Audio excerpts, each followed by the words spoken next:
Hey guys, what's up? Welcome back here to today's edition of Intuitive Angling. And man, I really appreciate you guys coming by to hang with me a little bit and check the video out. Always appreciate that. And guys, today I've got a question I want to pose to everybody out there. I'd like to get your feedback on this. It's something I've been thinking about the last month or so, and I've gotten a lot of comments regarding this same thing too. So we're going to get into that in today's video. I'm also, guys, just a quick invitation before we get started. I'd just like to invite everybody, if you haven't had a chance, to please consider subscribing here to Intuitive Angling.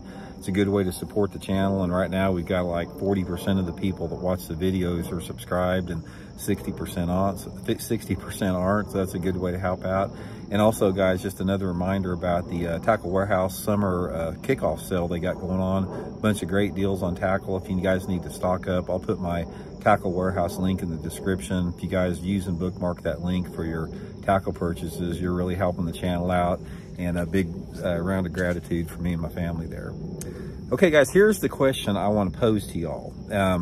It's another live scope deal we're going to be talking about here. Well, you know, the whole thing about it, guys, is I keep doing these live scope videos or anti-live scope videos because we never want to normalize what's going on here. And I think that a lot of times with any problem that society has or the bass fishing industry, I think complacency is our worst enemy. And when you get complacent about things that are endangering the sustainability of the sport, that is a recipe for disaster. So I'm never going to normalize what's going on here with spotlighting for bass. But here's my question I want to pose to you guys. Okay, why is it illegal for you to use, you can't use an earthworm in a bass fishing tournament, yet you can have $50,000 worth of electronics that allow you to see bass in front of the boat that you never would have known that were there before, and actually coerce those fish and read those fish and see how they move in real time and how they react to the boat. And you know, this piece of technology has completely dominated the circuit. Why is it legal for you? Why is that particular technique of catching fish legal, yet we can't use live bait? We can't use minnows, we can't use earthworms or whatever. Now here's why that rule was put in place. It's like when Bassmaster started, you know, back in 1967, you know, Ray Scott was very visionary with the rules, and he wanted to set a baseline to create a tradition in the sport that separated it from other types of fishing. Therefore, he made it illegal to use live bait because he didn't feel that was sporting. He felt that you know, gave the angler too much of an advantage to catch fish. Also, a basic rule was, you know, you had to use one rod and run reel. You couldn't, you know, have 5 or 6 rods out there trolling for fish. So there were some rules that were implemented to try to maintain fair chase and the integrity and the sporting aspect of the sport. Yet for whatever reason, we just completely forgot all about this in the age of, you know, spotlighting for bass.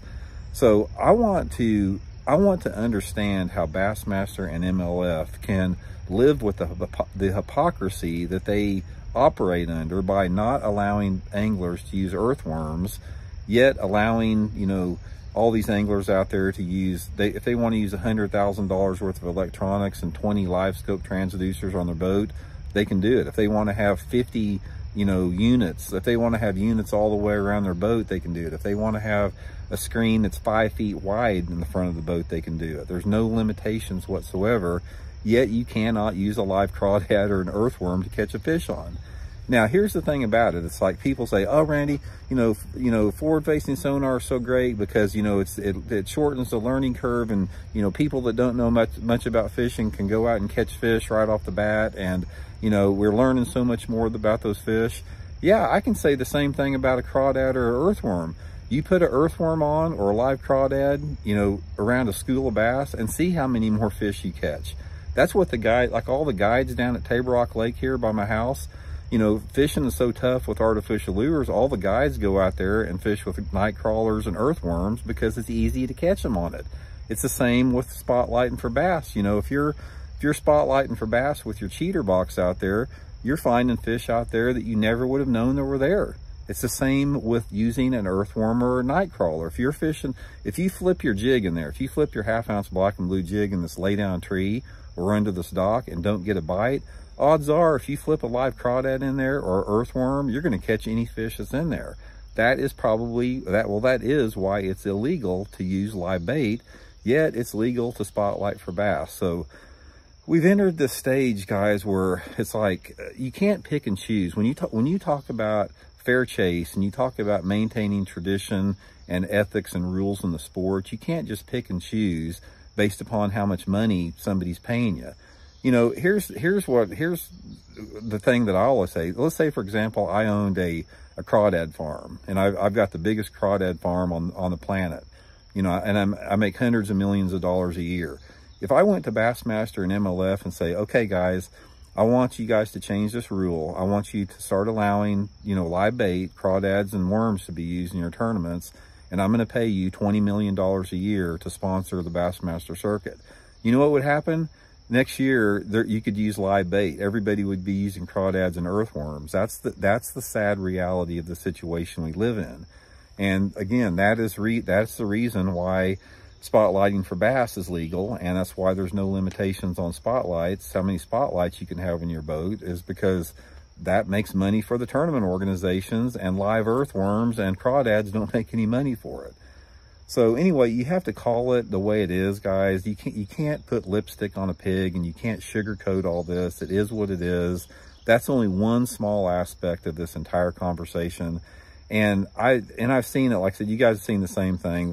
We're back. The tournament started up again. Bassmaster and MLF started up last 2 or 3 weeks. Again, everything's won, you know, by guys you've never heard of, spotlighting for bass every tournament, and that's how it's gonna be. You look at the top 10 Angler of the Year guys in Bassmaster, you know, most people don't know any of those names out there. They're all, you know, live scopers for the most part. I don't know any of them that are in the top 10 that are not, you know, that's not a big part of their game. So it'd be the same thing if crawdads and live bait were allowed, and it's like the Angler of the Year race was all the guys that use crawdads and live bait and were really good at live bait. It's like, here's the thing about it. It's like if they allowed crawdads and earthworms and minnows, you'd have all these, you know, 70-year-old guys out there that grew up fishing live bait that would be kicking everybody's ass and winning Angler of the Year because they could use live bait the same way that 20-year-olds use, you know, spotlighting, you know, to catch fish now. So anyway, that's the question, guys. It's like, why is that legal? You tell me. Why can't we use, you know, crawdads and earthworms to catch fish if we're going to allow, you know, unregulated spotlighting for bass to exist? You know, legitimate question. So be curious to hear you guys' feedback. So we'll talk later.